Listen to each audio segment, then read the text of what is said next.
Hi, how are you?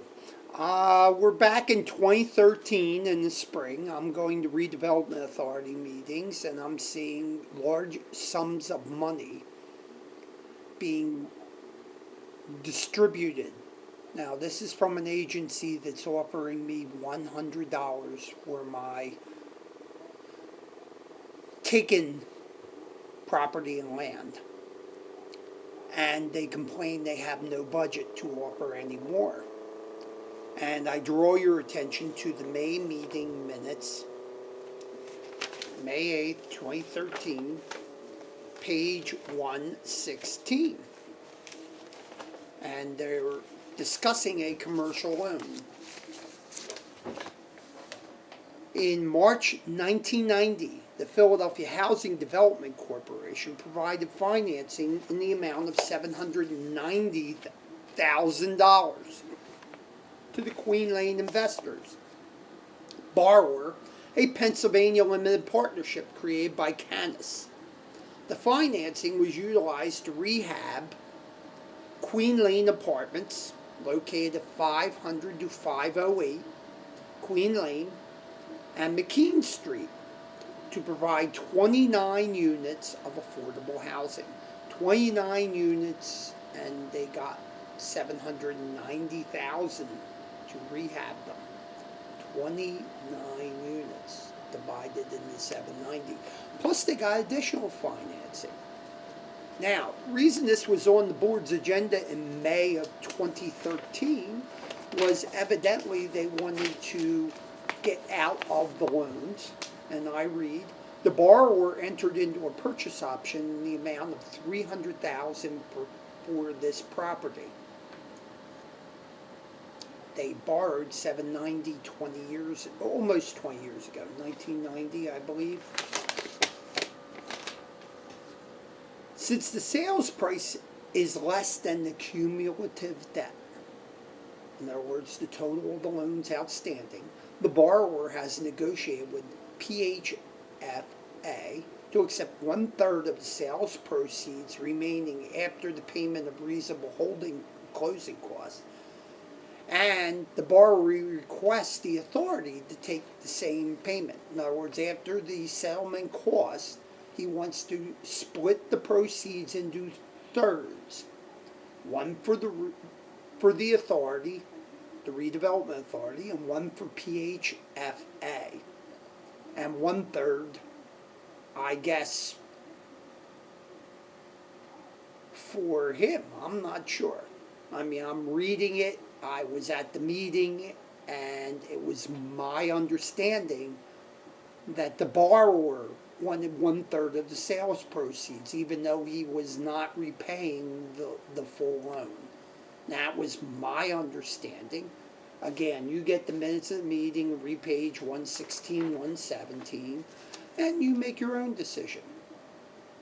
There's also several, in every monthly meeting, there are several cases of these side yards where they are letting people have them for a couple $1,000s up to $10,000 in neighborhoods where houses can go up to $1 million.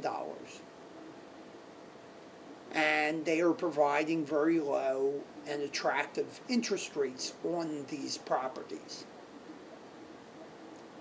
There were concerns voiced from the peanut gallery, the public that was at this public meeting, and we expressed concerns that some of the people wanted several side yards.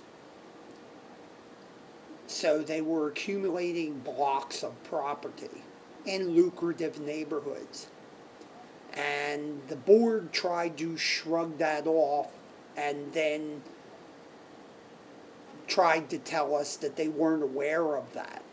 But again, they're dealing with the person that's applying directly.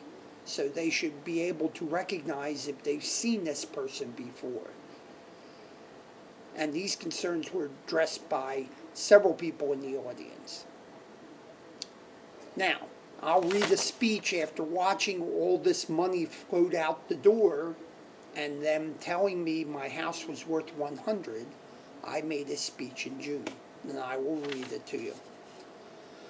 This morning, I, like you, put my pants on one leg at a time. I say this because we are all the same in America. We start from a moment of passion and end up worm food. When the founding fathers started our country, they lived under abuse of power. This caused them to sculpt the Constitution written in the negative by limiting power. The powers given only to those specifically mentioned, they restricted future leaders from getting overzealous and taking rights from citizens without citizens' approval first. The founding fathers knew human tendencies, and that is why Ben Franklin is quoted as to saying, you will have a republic, to the republic for which it stands. Remember that? If you can keep it. Limiting people from using their appointed office to majorly affect citizens' rights was something the founding fathers kept paramount when writing the Constitution. People in government don't intentionally try to do harm to others. Some do, some don't. But unthought policies and delayed implementation causes collateral damage. This is what I've been dealing with in my situation since 1993. The Redevelopment Authority has solely been in charge of my future since 2002, causing me to continue to make payments while waiting for the government to act and settle this matter, which they in fact started. Doesn't seem fair, does it? I see government agencies giving grants, making low interest loans, then coming back to me and saying they have no money to pay me, which is constitutionally required. The grants and loans are not constitutionally required. The payment to me for my taken land is. And I asked the board further, why are we litigating this situation? Why are you not taking due course of action, which is constitutional, to pay me? Why are you forcing me to spend a ton of money on a lawyer? Why?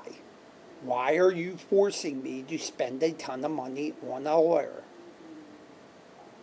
Shouldn't that money be put to good use by paying me? The Constitution doesn't allow you not to pay me. It seems funny to me that the government stole my rights and is forcing me to litigate to get my rights back. That's not the way the Constitution is written. Again, a lot of the leaders, they are in Center City, and I'm sure if they ran over to the Constitution Center or Independence Hall during their lunch break, I am sure there is a park official that will hand them a nice brochure printed up with your tax dollars that will educate them on how the Constitution was written and what sacrifices people make every day to keep the Constitution in place. Military people. The founding fathers put their name on the line and could have been executed if we lost the Revolutionary War. Out of respect for them, why don't we act constitutionally instead of unconstitutionally? JoeTheMechanic5, gmail.com. Thank you.